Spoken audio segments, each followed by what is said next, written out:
이제 2021년이 이제 밝았습니다. 좀 많은 것이 바뀐 것 같습니다.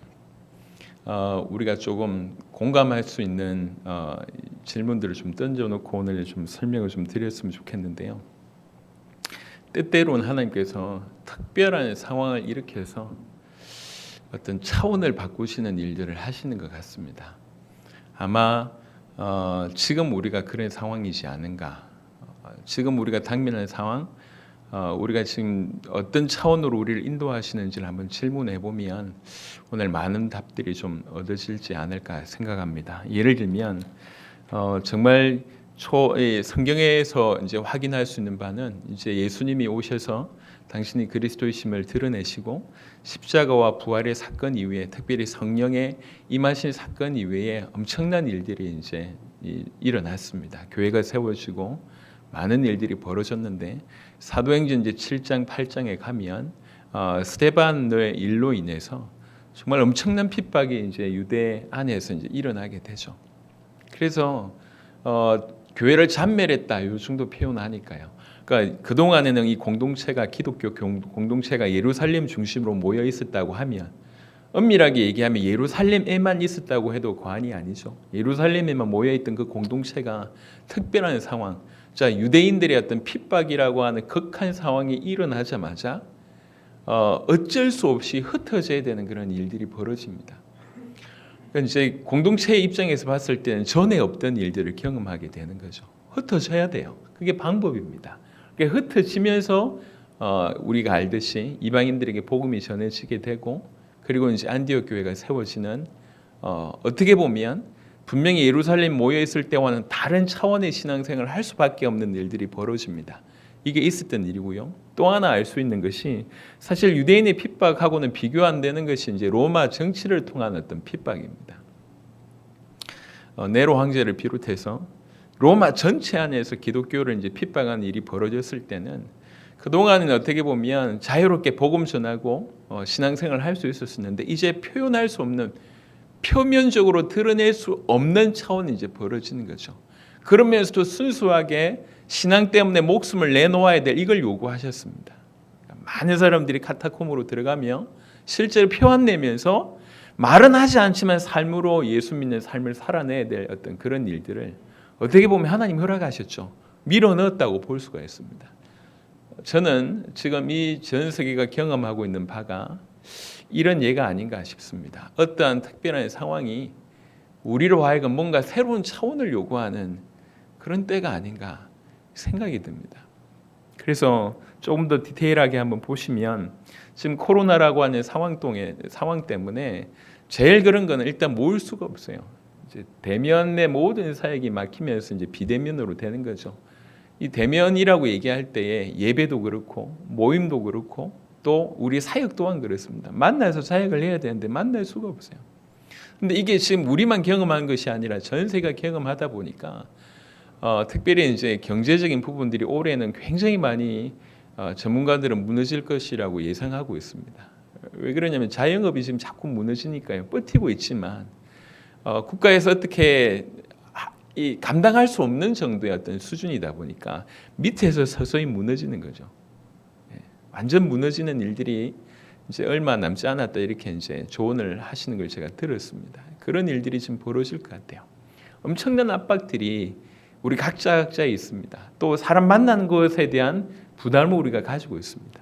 이게 우리 교회 안에서 성도 안에서 어떻게 나타나는지만 조금 보면 예를 들면 이 비대면으로 전환되면서 성도의 어떤 성도 각각 개인의 믿음이 너무 큰 차이를 내는 것 같습니다.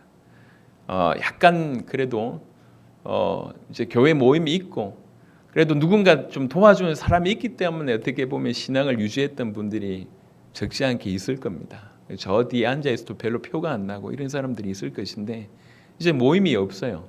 모일 수가 없어요. 이제 혼자 스스로 뭔가 하지 않으면 안 되는 그런 상황이 벌어집니다. 그나마 교회에서 잡아주는 사람도 있었는데 그런 일들이 없습니다. 그러니까 한없이 그냥 꺼져가는 일들이 이제 벌어지는 거죠. 그래서 이제 더 이상 중간지대는 없는 그런 때가 돼버렸습니다. 완전히 그래서 이제 어떤 분들은 코로나를 통과하고 나서 신앙생활 하신 사람들의 적지 않은 퍼센테이지가 신앙의 어떤 심각한 타격이 올 것이라고 예상했는데 사실 지금 그런 일이 벌어지는 것 같습니다.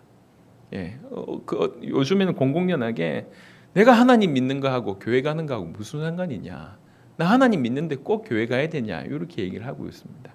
그러니까 믿음이라고 하는 것을 정확하게 모르니까 그분의 존재를 내가 인정하고 그분의 존재에 동의한다고 하는 것만 믿음이라고 생각하니까 그렇습니다. 믿음은 지정의라고 하는 것들이 같이 포함되어 있습니다. 그분의 존재를 인정할 뿐만 아니라 그분의 모든 것에 내가 충분히 동감을 하고 확신할 뿐만 아니라 그분이 원하시는 대로 내 삶을 드리는 것까지가 믿음 안에 포함되어 있습니다. 그분이 우리가 이 자리에 와서 예배 드리길 원합니까? 원하신다는 거죠. 그분이 교회를 세우셨어요.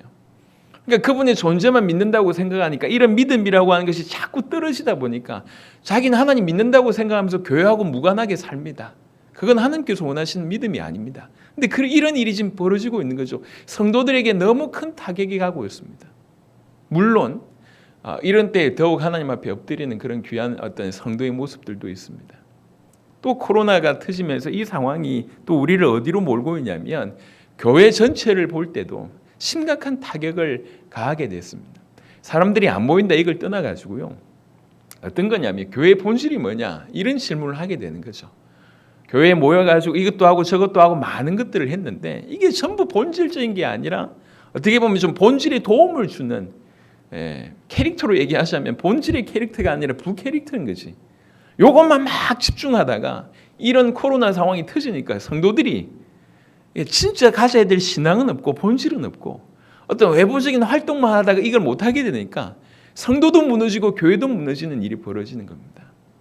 감사하게 얼마 며칠 남지 않은 우리 선교사님들 중심으로 하는 말씀 사경에 하나님이 큰 은혜를 주실 것 같습니다. 이미 많은 시험들이 있는 중에 그래도 이게 맞다라고 하는 분들이 지금 적지 않게 논란이 있었는데 그 논란을 딛고 더 많은 사람들이 지금 신청을 해서 제가 볼 때 굉장히 귀한 일들이 벌어질 것 같습니다. 근데 이 선교사님들하고 대화하면서 선교사님들이 그런 얘기를 했습니다.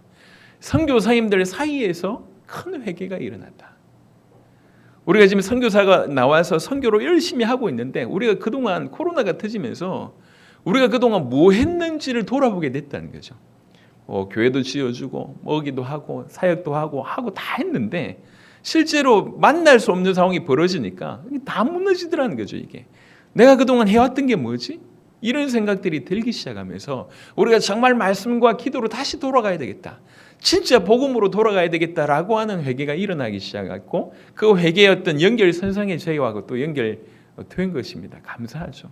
교회가 지금 적지 않게 타격을 받고 있습니다. 많은 목회자들이요.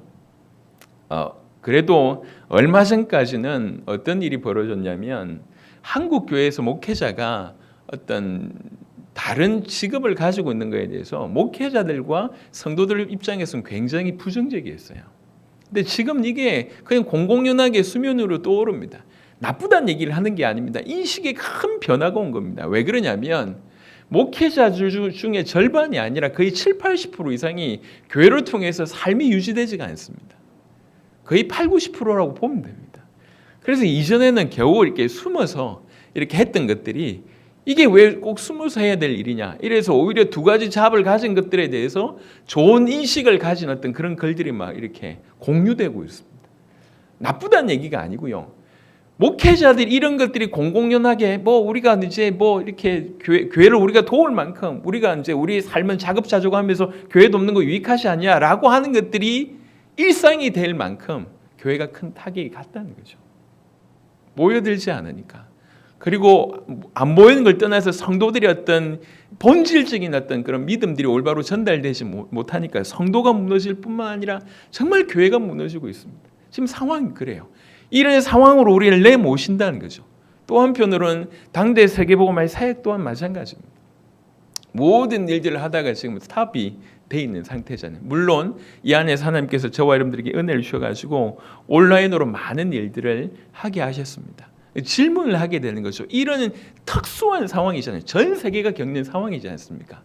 제가 50년 동안 교회 다니면서 정말 이랬던 적이 없습니다. 이번만큼 조용한 성탄절, 이번만큼 조용한 12월 31일을 제가 경험한 적이 없어요.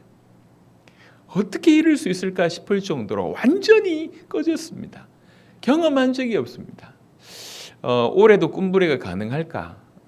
지금으로서는 굉장히 부정적인 것 같아요. 이게 이제 우리나라만 좀 그렇다 하더라도 다른 나라가 좀 이렇게 돼야 되는데 세계가 뭐 별 부담 없이 오고 가야지 가능한 일인데 좀 쉽지는 않겠다는 생각을 개인적으로 하긴 합니다. 이런 와중에 하나님께서 우리를 넣으셨잖아요, 상황을. 이런 상황을 넣으셨을 때 뭔가 요구하신 바가 있다는 거죠. 예전처럼 해서는 안 된다라고 하는 것을 우리가 말씀하신 거지 않습니까? 예루살렘 공동체의 핍박을 하나님이 허락하셨어요. 유대인들이 핍박을 했지만 하나님이 허락하셨습니다. 다른 말로 그 상황을 하나님이 허락하셨습니다. 그 허락하신 상황에 이 사람들은 발맞춰서 우리끼리 모여서 유대인끼리 모여서 예배드리는 이걸 원하시지 않는구나. 표면적으로 내가 도망가고 있는 거지만 하나님께서 이것들을 통해서 이방인들에게도 복음을 편만하게 전하게 하기 위해서 이 특수한 상황을 허락하신 것이 아니냐. 우리의 차원이 올라가야 될 것. 이렇게 소화를 했다고 저는 생각합니다. 로마에서도 이렇게 하나님, 천지를 창조하신 하나님을 섬기는데 왜 우리가 저렇게 세상 정부에 죽음을 당해야 되는 일이 벌어집니까? 그래서 적지 않은 사람들은 교회를 떠나게 됩니다. 그 핍박에 못 이겨서. 근데 그 중에 소수의 사람은 목숨을 드림에도 불구하고 표현할 수 없고 말로서도 예수님 얘기할 수 없음에도 불구하고 목숨을 들여서 진짜 신앙생활을 하게 됩니다. 그러면서 철저하게 자기 자신을 낮춰서 삶으로 보여주면서 그들로 하여금 감동하게 되고 결국 그 이후에 복음을 전하게 되는, 그래서 기독교가 공식적으로 공인될 수밖에 없었던 것은 눈 떠보니까 적지 않은 사람들이 예수님을 믿고 있는 거죠. 그래서 로마가 기독교를 국교로 공인할 수밖에 없는 일들까지 벌어진 겁니다. 물론 정치적인 이유가 있긴 하겠지만요. 그때의 상황과 지금의 상황이 분명 다르지만 그런 이끄시는 방법은 제가 볼 때는 동일하지 않는가. 이렇게 상황을 특수한 상황으로 몰아넣으실 때는 우리에게 뭔가 요구한 바가 있지 않는가. 오늘 2021년 새로운 신년을 시작하면서 도대체 하나님께서 지금 우리에게 뭘 원하시는가, 어떤 차원으로 가길 원하시는가를 질문을 하게 되고 그 부분에 참 어렵지 않게 선명하게 어떤 한 교회의 모습을 통해서 우리에게 답을 주신다고 저는 확신이 들었습니다. 그게 이제 데살로니가 교회의 모습입니다. 여러분 알듯이 사도행전 17장에 바울이 데살로니가 교회를 세우는 일들이 벌어집니다. 쫓겨가면서 복음을 전했습니다. 어떤 의미에서는 딱 거의 3주 만에 세운 교회가 데살로니가 교회입니다. 새 안식일 동안 회당에 들어가서 복음을 전하는 중에 안식일만 했는지 안식일 중간에도 했는지 모르겠지만 후자라고 저는 생각합니다만 3주간의 예수께서 하나님의 아들 그리스도이심을 메시지를 전하는 중에 아주 뛰어난 경건한 헬라인들이 일어나고요. 그 다음에 귀부인들도 적지 않게 사도 바울 팀을 따르는 일들이 벌어지니까 이것을 보는 유대인들이 볼 때에 이거 죽여야 되겠다. 이래가지고 그 저자의 어떤 사람들, 그러니까 불량배들까지 일으켜가지고 바울을 죽이려고 덤벼듭니다. 이때 복음 받은 지 얼마 안 되는 야손이라고 하는 사람이 바울을 숨기면서 나 죽여라 이렇게 되는 거죠. 그래서 나중에는 어쩔 수 없으니까 그 야손한테 돈 좀 받고 야손을 풀어줍니다. 그리고 나서 이제 바울은 뒤에서 빨리 이제 빠져나가는 일이 벌어지죠. 이렇게 세우신 교회가 데살로니가 교회입니다. 굉장히 짧은 시간에 세우신 교회죠. 그리고 나서 일정한 시간이 흐릅니다. 바울이 데살로니 교회에 복음을 전하고 그리고 나서 이제 같이 있을 수 없는 시간 동안 이 데살로니가 교회는 무럭무럭 자라게 되는데 아주 모범적인 교회로 이제 자라게 됩니다. 데살로니가 교회의 모습을 잠시 한번 보고 지금 우리가 당면한 하나님이 우리를 어떤 차원으로 인도하는지에 대한 답을 좀 찾아봤으면 좋겠습니다. 1장 6절에 보니까 바울이 이렇게 얘기합니다. 1장 6절에 또 너희는 많은 환난 가운데서 성령의 기쁨으로 말씀을 받았다고 얘기를 합니다. 받기 전부터 받을 때부터 어려운 중인데 힘들어 죽겠는데도 불구하고 그런 상황 속에서도 말씀을 받을 때 기쁨으로 받았다는 거죠. 이게 지금 데살로니가 교회의 모습이고요. 그래서 결국은 우리와 주를, 즉 바울과 같은 전도자와 주 예수 그리스도를 본받은 자가 되었다는 거죠. 지금은 너무 귀한 모습을 가지고 있습니다. 주님을 본받고 주님처럼 또 주의 복음을 전했던 바울처럼 살아가려고 하는 것이 데살로니가 교회와 그 성도들의 모습입니다. 근데 편안할 때가 아닙니다. 처음 시작부터 어렵게 받았고 지금 또한 어려운 중에 있습니다. 바울이 지금 데살로니가에 편지 쓸 요 무렵에도 로마에서는 기독교 핍박이 있었던 시대입니다. 존재하던 때입니다. 시작할 때부터도 복음을 쉽게 받은 게 아니에요. 아주 어렵게 받았지만 그 어렵게 받은 복음을 포기하지 않고 이 복음을 기쁨으로 계속 받으면서 계속 주님을 쫓아가는 모습, 바울을 쫓아가는 모습이 데살로니가 교회와 그 성도들의 모습입니다. 그리고 7절에 보니까 그러므로 너희가 마게도냐와 아가야에 있는 모든 믿는 자의 본이 되었느니라. 이 데살로니가가 마게도냐의 행정 수도라고 볼 수 있습니다. 그러니까 이제 로마가 워낙 큰 땅이었기 때문에 로마 안에서 여러 주가 있지 않습니까? 그러니까 우리 한 나라라고 해도 상관이 없고요. 아니면 우리로 얘기하면 한 도라고 해도 상관이 없습니다. 거기에 행정 수도입니다. 근데 그러니까 마게도냐도 한 주고 아가야도 한 주예요. 그러면 이 마게도냐의 행정 수도인데 소문이 어디까지 났냐면 마게도냐 전체와 아가야 전체 났다는 거죠. 예를 들면 서울에서 너무 귀중하게 신앙생활을 하고 있는데 이 소문이 우리나라 전체에 나고 저 중국 전체에도 나고 이렇게 보시면 됩니다. 그 정도로 모델적으로 지금이 된 거죠. 마게도냐와 아가야에 있는 모든 믿는 자의 본이라고 얘기합니다. 참 얼마나 칭찬으로 얘기하자면 정말 극칭찬인 것 같아요. 요즘 연말 같은 데 보면 시상식 많이 하지 않습니까? 시상식으로 얘기하면 대상감입니다. 교회가요 이렇게 됐어요. 그러면서 조금 더 구체적인 얘기를 합니다. 8절에 주의 말씀이 너희에게로부터 마게도냐와 아가야에만 들릴 뿐 아니라 무슨 말입니까? 이 데살로니가의 모든 성도들, 이 교회가 폭발적으로 주의 말씀을 전해서 마게도냐 전체와 아가야 전체에게 이 복음을 널리 전파했다고 하는 것을 보게 됩니다. 또 하나님을 향하는 너희의 믿음의 소문이 각처에 퍼졌으므로 믿음이 얼마나 특별했는지 그들의 믿음이 정말 많은 사람들로 하여금 보존이 되게 한다는 거죠. 그제 우리 선교사님들 중심으로 제가 새벽 예배를 드렸습니다.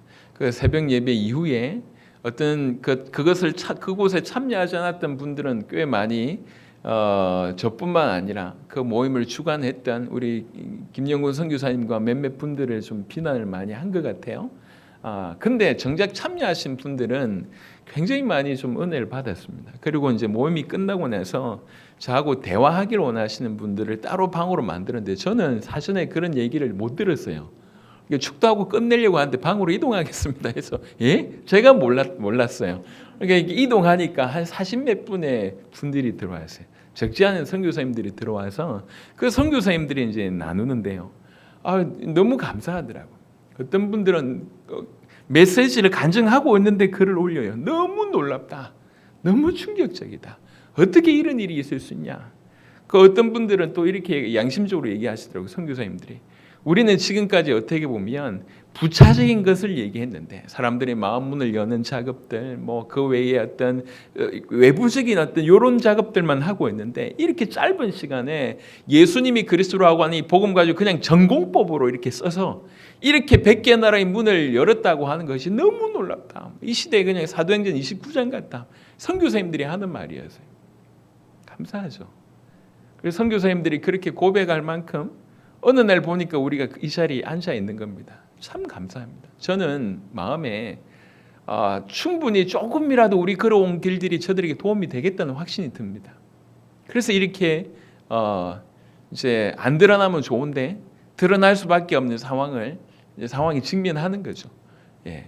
틀림없이 그들을 몇몇 분이라도 제대로 눈이 열린다고 하면 그들을 통해서 펼쳐질 일들이 굉장히 좀 크리라고 생각을 합니다. 지금 그 데살로니가 교회 성도들의 믿음이 너무 귀했나 봐요.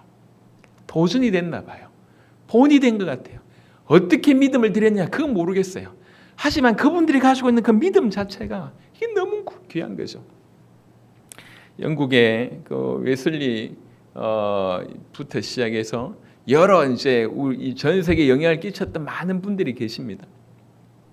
그 중에 이제 웨슬리 같은 경우 여러분 아시듯이 이렇게 배를 타고 가는 중에 풍랑을 만났잖아요. 풍랑을 만나가지고 죽을 수밖에 없는 그런 상황인데 저기 일단의 무리들이 그 상황 속에서 기도하며 찬양한 걸 봤습니다. 이 사람은 신학자였습니다.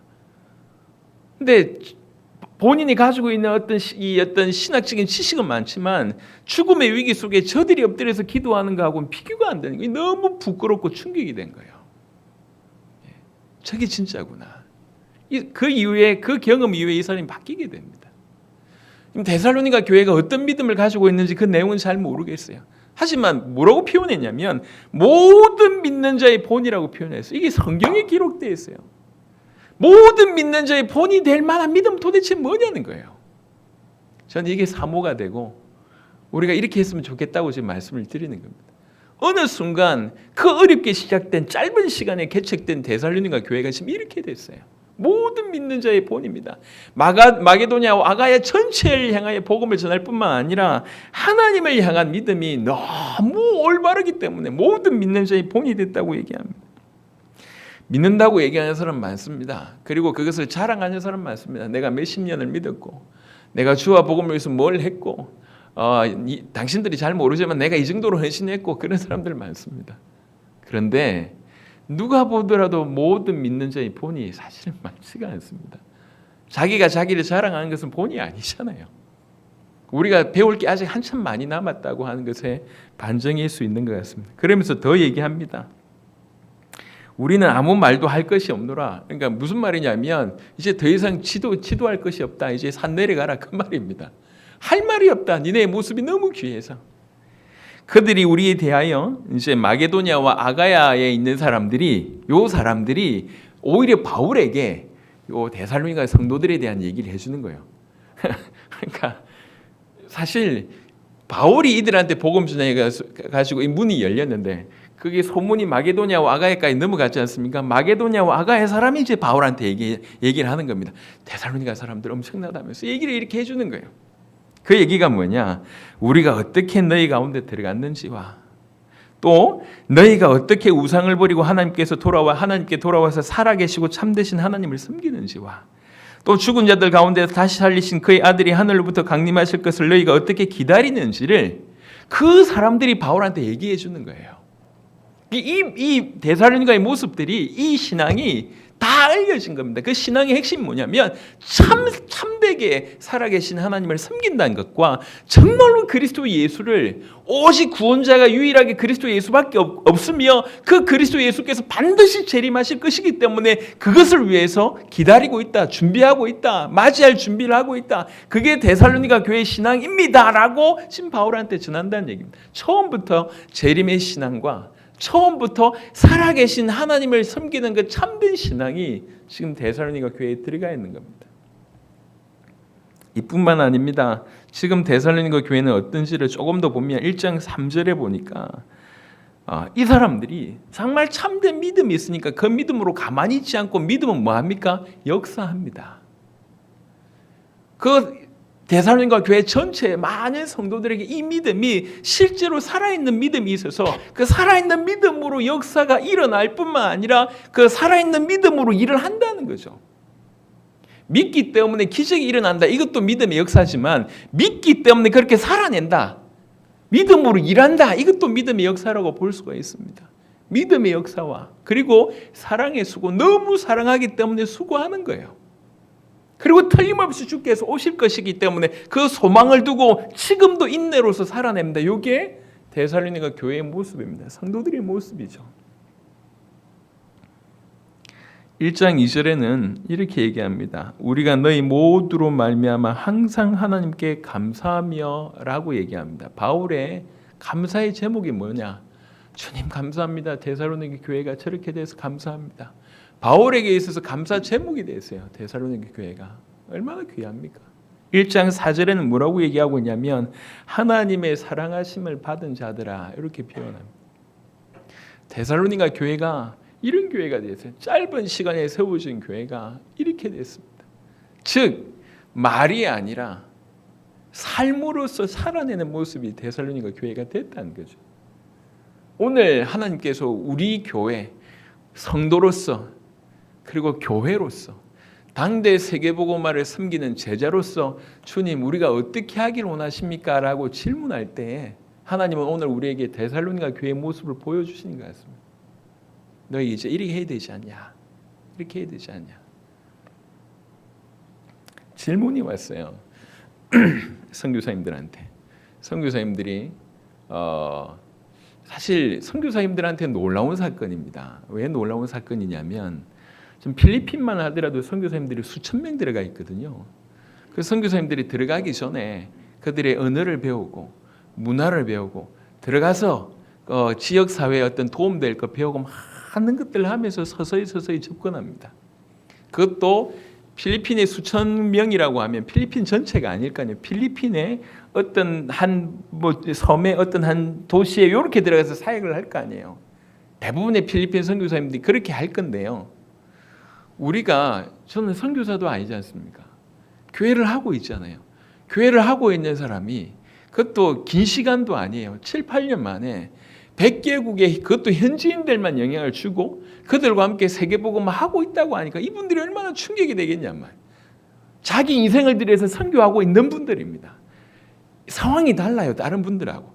이분들은 인생을 들여서 그거 하고 있는데 저 이상한 교회 하나 나타나서 이러고 있다니까 충격이 될 수밖에 없잖아요. 그리고 이제 제 메시지를 들어보고 이게 맞다고 여겨지니까 이제 들어오는 거예요. SNS 우리 다 공유했거든요. 쫙 들어와 보고 이제 질문을 하더라고요.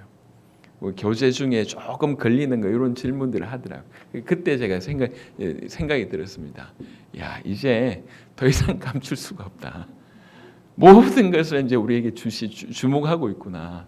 우리가 더 이상 죄송합니다. 말로만 지금도 말 아니고 삶으로 살아냈지만 더욱 이제 더 이상 말로 어떤 세계복음을 할 수 있는 때는 지났다. 차원이. 그동안 우리끼리 조용하게 조금 실수가 있어도 괜찮은 때는 이제 지났습니다.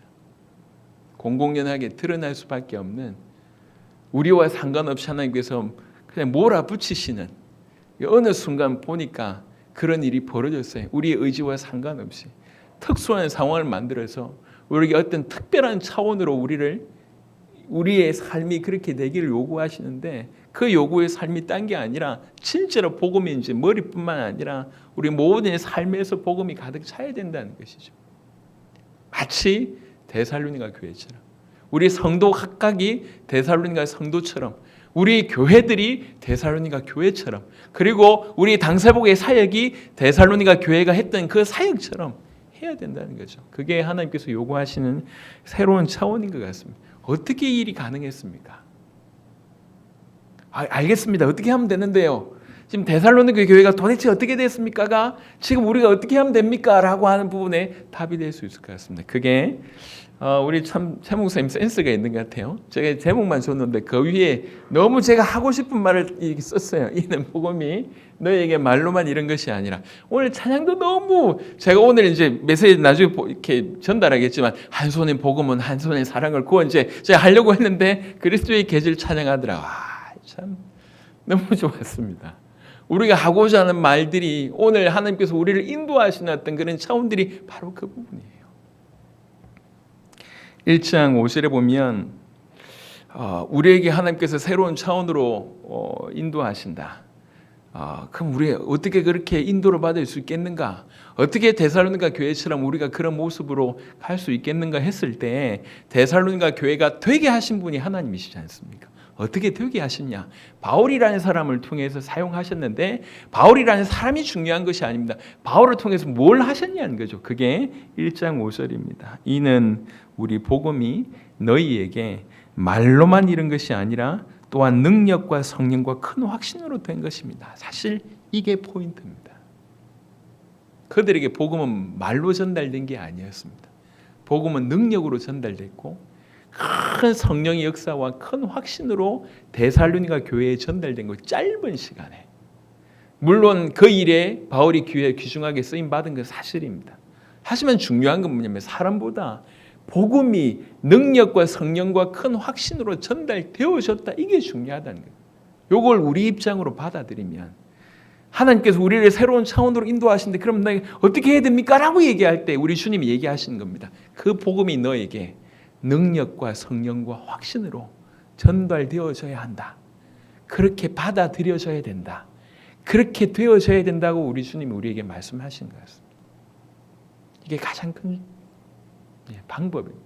방법으로 얘기하자면 가장 큰 비밀입니다. 그뿐만 아니라 1장 2절에 이렇게 전달되기 위해서 바울이라고 하는 사람을 쓰셨습니다. 바울이 어떤 모습을 쓰셨을까요? 그게 힌트를 볼 수 있는 것이 두 군데 있는데 하나가 1장 2절입니다. 우리가 너희 모두로 말미암아 항상 하나님께 감사하며 기도할 때 너희를 기억하면, 지금 이 포커스는 우리가 기도할 때마다 너희를 두고 감사한다 이것도 있지만 이 포커스는 뭐냐면 항상 기도한다라고 하는 것에 포커스가 있습니다. 바울의 사역의 이면에는 정말 하나님과의 긴밀한 소통이 있었습니다. 우리는 하나님을 바라볼 때 하나님께서 주신 플러스 알파를 바라봅니다. 그리고 우리는 상황을 많이 주시합니다. 근데 하나님은 우리를 바라보실 때 우리 자신을 주시하십니다. 이게 차이가 있는 거예요. 그래서 이 차이를 빨리 깨는 방법이 우리가 상황 너머에 있는 하나님을 바라보는 겁니다. 이때 소통이 되는 거예요. 소통이라고 하는 것이 같은 곳을 바라보는 거잖아요. 하나님이 우리를 바라보듯이 우리가 하나님 바라보기를 원하시는 거죠. 이게 기도입니다. 이 특별한 상황에 성도들이 그나마 있었다고 했던 그 옅은 신앙이 여지없이 무너지고 몇 주 뼈트면 될 줄 알았는데 이게 1년, 2년 가면요 그냥 다 무너집니다. 2년 가서 무너지는 예는 엄청 많습니다. 예를 들면 수많은 남자애들이 군대를 갔다가 신앙 다 버리고 옵니다. 왜 그러냐? 그 한 2년 정도 되거든요. 2년 동안 그냥 다 팔아먹고 옵니다. 완전 세상 사람들 대해서 나오는 경우들이 많습니다. 짧은 시간이 아니에요. 그러니까 수많은 기독교인들 중에 적지 않은 퍼센테이지가 무너질 겁니다. 교회에 문 닫는 교회들이 많을 겁니다. 정말 목회자들요 정말 힘들 겁니다. 지금도 마찬가지입니다. 정상적으로 목회자가 되기 위해서는 적지 않은 시간을 들이고 능력이 없어서 목회자가 된 게 아니거든요. 많은 것들 포기하면서 여기까지 왔는데 몇 명 안 되는 성도들 붙들고 하는데 또 앞이 보이지 않는 그 절망이 계속 드는 겁니다. 교회가 무너지고 목회자가 무너지는 그런 일들이 이제 벌어질 겁니다. 사역들이 전 세계적인 사역들이 선교 사역부터 시작해서 다 지금 올스톱이 되고 있습니다. 그게 우리와 무관하냐? 아닙니다. 우리에게 메시지를 주는 거죠. 이 가운데서도 우리에게 올바로 살 것을 원하시는 그런 메시지도 있지만 다른 각도로 얘기하자면 세상이 이러하기 때문에 세상을 건지라는 거죠. 이해되십니까? 무슨 말인지. 무너지고 있는 성도, 큰 타격을 받은 저 교회, 사역이 멈춰버린 모든 사역을 하는 분들을 다 이렇게 세울 수 있는 어떤 그런 역할로 지금 우리에게 말씀을 하시는 것 같습니다. 우리 지금 당세복을 하고 있잖아요.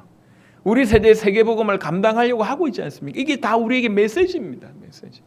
어떻게 저 무너진 성도들, 어떻게 저 큰 타격을 받은 저 교회들, 목회자들, 어떻게 하면 저 세계 선교부터 시작해서 전 세계에 복음을 하려고 하는 그 모든 것들을 건져낼 수 있을까? 건져낼 자로 우리를 부르셨는데 그럼 우리는 어떻게 해야 되는가? 그 얘기입니다. 데살로니가 교회가 우리에게 답을 주고 있습니다. 이 교회가 그렇게 했으니까요. 이 교회의 어떤 다양한 모습들을 그냥 한마디로 얘기하자면 그들이 복음이 말이 아니었고 삶이었다는 거죠. 삶이었다. 그러니 성도로서 교회로서 그리고 나서 세계를 살리는 어떤 그런 모습으로서 제자들로서 가장 모델적으로 그 어려운 때에 로마 시대에 그 역할들을 감당했다고 볼 수가 있습니다. 오늘 우리는 이 시대 데살로니가 교회의 응답을 반드시 받아야 됩니다. 그래서 성도로서 교회로서 제자로서 주님 앞에 올바로 서야 될 것입니다. 어떻게 하면 되겠냐는 겁니다. 중차대한 문제입니다. 그렇게 하고 싶은데요. 어찌하면 되겠습니까? 복음이 말로만 이런 것이 아니요 능력과 성령과 큰 확신으로 너에게 이르렀다. 이게 답입니다. 우리에게 필요한 답이고 우리가 또 수많은 영혼들을 이끌어야 될 때 해야 될 어떤 원리라고 볼 수가 있습니다. 그리고 그 이면에는 그 교회를 향한 끊임없는 바울의 기도가 배경에 있었던 것을 봅니다. 여러분 기도는 표가 안 나는 것 같습니다. 하지만 하나님을 움직일 수 있는 것은 속된 말로 하나님을 움직일 수 있는 건 기도밖에 없습니다. 표면적으로 볼 때는 아무 힘도 안 되는 것 같이 보이지만 보이지 않는 하나님을 움직일 수 있는 것이 기도입니다. 그러니까 우리가 복음을 능력과 성령과 큰 확신으로 받아들일 뿐만 아니라 우리의 눈을 그분에게 고정시켜서 그 그리스도이신 예수를 우리에게 허락하신 그 하나님께 고정시켜서 그 하나님과 소통하게 될 때 이게 가장 강력한 무기가 되고, 또 그러하기 위해서 1장 5절에 바울은 이렇게 얘기합니다. 이는 우리 복음이 너희에게 말로만 이런 것이 아니라 또한 능력과 성령과 큰 확신으로 된 것임이라. 이것 때문에 우리가 너희 가운데서 너희를 위하여 어떤 사람이 된 것은 너희가 아는 바와 같으니라. 어떻게 섬겼는지를 그냥 이렇게 표현했습니다. 아주 철저하게 낮아져서 섬긴 거죠. 이 복음이 그렇게 전달되게 하기 위해서 한편으로는 정말 기도의 단을 쌓고 또 한편으로는 철저하게 섬긴 겁니다. 철저하게 자기를 낮추어서 섬긴 겁니다. 이게 지금 바로 이런 모습, 바울을 통해서 데살로니가 교회가 이렇게 됐고 지금 데살로니가 교회 또한 바울을 본받아서 이렇게 살고 있다는 거죠. 이렇게 말과 삶으로 이 복음을 살아내고 있다는 거죠. 그리고 이렇게 복음을 전달하고 있다는 거죠. 이제 데살로니가 교회의 바톤을 이어받아서 지금 우리가 바로 이뤄해야 됩니다. 복음이 말이 아니라 삶이 되어야 되고 우리에게 그렇게 되어져야 되고 이제 우리에게서 나가는 복음 또한 능력과 성령과 큰 확신으로 전달이 되며 그를 위해서 우리는 기도하고 그를 위해서 더욱 낮아져서 삶과 말이 일치되는 그런 사람으로 살아야 되겠습니다. 그래서 예수님을 그리스도로 증언하되 말로 증언할 뿐만 아니라 삶으로 증언하는 자가 되어야 되겠습니다. 동시에 한 손에는 복음을 또 한 손에는 사랑을, 두 가지가 똑같다 이 얘기가 아니라 올바른 진짜 복음이 복음되게 하기 위해서 정말 사랑을 가지고 수고하는 그런 일들. 사실 저는 아까 그 그리스도의 계절이 CCC에서 김중구 목사님이 글을 지었고 했던 곡이잖아요. 70년대를 살아가고 80년대를 겪어보면서 사실 우리나라 교회가 대부흥했을 때에 어린 시절을 보냈습니다. 그리고 정말 청년들이 그 가사처럼 청년들이 정말 예수의 어떤 꿈을 꾸고 민족을 누비는 일들을 실제로 경험했던 세대를 살았습니다. 그 불이 지금 다 꺼졌습니다. 제가 확인하고 있는 바 그 어마어마했던 불들이 지금 다 꺼졌어요. 불과 몇십 년 만에 이럴 수 있을까 싶을 정도로 꺼졌습니다. 다시 하나님께서 우리에게 기회를 주신 것 같습니다. 우리만이라도 정말 이런 환상을 품고 꿈을 꾸고 온 민족뿐만 아니라 전 열방을 누비고 다니면서 피 묻은 이 그리스도의 어떤 계절이 올 수 있도록 우리 해야 되겠습니다. 이게 하나님께서 우리에게 주신 그런 은혜 아닌가 싶습니다. 그래서 또 한편으로는 이게 말뿐만 아니라 삶이 되자는 얘기는 전인격적으로 복음을 소유하자 그 얘기지 않습니까? 사역을 할 때는 그리스도의 모습인데 삶으로 돌아왔을 때는 아니다. 이것도 아니라는 거예요. 하나님이 지금 우리에게 원하는 차원은 사역이나 지금 내가 현재 삶을 사는 거나 동일한 수준으로. 또 한편으로는 우리가 그동안 당대 세계복음화 때문에 제자 사역을 많이 했지만 제자 사역을 계속하되 잃어버린 양도 우리가 돌아봐야 될 그런 때가 아닌가 생각합니다. 보이는 것뿐만 아니라 보이지 않는 것도 우리가 사역에 집중해야 됩니다. 온라인뿐만 아니라 오프라인도 마찬가지겠죠. 또 한편으로는 교회는 항상 8대2의 법칙이 교회도 적용되는 것 같습니다. 2%만 20%만 일을 합니다. 사역을 합니다. 그 80%도 일을 할 수 있도록 해야 되겠다. 그들에 맞게, 영역에 맞게, 봉사하는 거 좋아하는 사람, 본인이 가지고 있는 재능을 할 수 있는 이런 많은 것들을 우리 기도하면서 우리 모든 성도들이 뭔가 그 걸맞는 사역을 펼쳐낼 수 있는 이걸 원하시지 않는가. 물론 특별한 어떤 역할들을 했던 사람들이 틀림없이 있습니다. 유대의 핍박이 와서 흩어질 때에 큰 역할을 했던 사람들도 있지만 드러나지 않는 사람들을 통해서 안디옥 교회가 세워졌습니다. 정말 이름도 모르는 수많은 사람들이 주와 복음을 위해서 카타콤에서 일생을 버리다가 순교한 그런 케이스들도 있습니다. 이름 나지 않는 수많은 사람들의 어떤 역할들이 있었기 때문에 이 땅에 지금 여전히 교회가 존재하는 것입니다. 소수의 특별한 사람들뿐만 아니라 우리 모든 식구들이 당대 세계복음을 하기 위해서 다양한 형태의 본인이 할 수 있는 어떤 그런 역할들을 하는 그런 일들이 벌어지면 좋겠다 싶습니다. 하물며 저는 그런 생각이에요. 이전까지는 아예 노숙자들 이렇게 저는 개인적으로 돈을 좀 드리고 이런 건 있지만 요즘에는 더 먹을 데가 없대요. 저분들을 더 이 병균의 온상으로 보니까 더 먹을 데가 없다는 이런 얘기를 들으면서 진짜 이런 때 우리가 좀 도와야 되지 않겠나 이런 생각부터요. 많은 것들이 생각이 납니다. 하나님께서 이 모든 환경을 허락하시고 우리로 하여금 당세복을 꿈꾸게 하셨다고 하는 것은 무너지는데 우리는 안 무너졌어 아싸 좋다 이게 아니잖아요. 우리 보니까 이번에 교회 재정이 이 어려운 때도 불구하고 다행히 감사하게 조금 작년보다 불었다는 얘기를 들었는데 참 감사한 것 같아요. 남들은 힘든데 우리는 좋다 이거 아니지 않습니까? 이게 당세복의 마음이 아니잖아요. 이게 당세복의 정신이 아닐 거 아닙니까? 이 모든 것들을 끌어안고 우리는 봐야 되거든요. 성도가 무너지고 있고 교회가 타격을 받고 있고 사역이 다 멈추고 있는 이때에 우리는 어떻게 살아야 되는가? 저들을 우리에게 맡겼다고 하는 그런 마음으로 우리는 질문해야 됩니다. 우리는 어떻게 살아야 되는가? 우리가 어떻게 저들을 끌고 당대 세계복음의 그 끝까지 같이 갈 수 있겠는가? 우리는 끝까지 가야 되니까 어찌하면 되겠는가? 더 이상 말이 아니라는 거죠. 삶으로 살아내야 된다는 거죠. 보여지는 것뿐만 아니라 보이지 않는 모든 곳까지 철저하게 복음으로 가득 찬 완전히 복음으로 정복된 그런 모습을 지금 원하십니다. 서로 서두에 말씀드렸습니다. 하나님이 특별한 상황을 허락하셨습니다. 물론 어떤 사람인지 어떤 환경인지 모르겠지만 어떻게 시작됐는지 모르겠지만 이 모든 거 하나님 허락하셨다. 전 세계적으로 이렇게 코로나를 하나님이 허락하셨다. 하나님. 왜 허락하셨는가? 이유가 있다는 거죠. 우리에게. 틀림없이 우리를 어떤 특별한 상황을 통해서 특별한 차원의 어떤 더 이상 과거의 모습으로는 안 된다는 것을 우리에게 지금 요구하고 있는 것입니다. 그걸 아주 무겁게 받아들여야 되겠습니다. 데살로니가 교회처럼 말이 아니라 말뿐 아니라 삶으로 살아냈던 그들처럼 우리는 살아야 됩니다. 어찌하면 되겠습니까? 라고 물어볼 때 어찌하면 되는데요. 그게 안타까운 절규지 않습니까? 어찌하면 되겠습니까? 라고 얘기했을 때도 바울의 사역을 통해서 우리가 답 얻을 수 있습니다. 우리가 복음을 능력과 성령과 큰 확신으로 우리가 그렇게 받아들여야 되고 우리 입을 통해서 나가는 복음 또한 이루어야 됩니다. 그러하기 위해서 기도하고 그러하기 위해서 낮아진 그 모습이 지금 입체적으로 우리에게 와야 됩니다. 이게 어떻게 드러날 것이냐. 데살로니가 교회의 모습처럼 드러날 거라는 거죠. 이 모든 것들은 사실은 이것 때문에 가능했던 부분들입니다. 그래서 이 마지막 때 우리 세대의 세계복음을 감당하는 이 시대의 데살로니가 교회로 올 한 해를 우리가 살아야 되겠다.